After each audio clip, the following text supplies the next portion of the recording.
Two ways to turn on or turn off Wi-Fi connection on the iPhone 16 series. First, let's return back to the home screen by swiping up at the bottom of the screen. And from the home screen, tap on Settings. Now in the Settings page, we scroll down and tap on Wi-Fi. Next, tap on the Wi-Fi toggle button to turn it off or switch it on.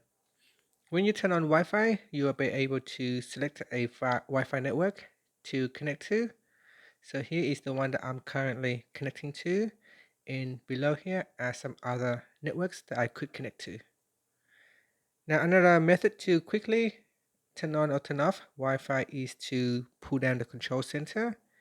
And here tap on the Wi-Fi button to quickly switch it off or turn it on.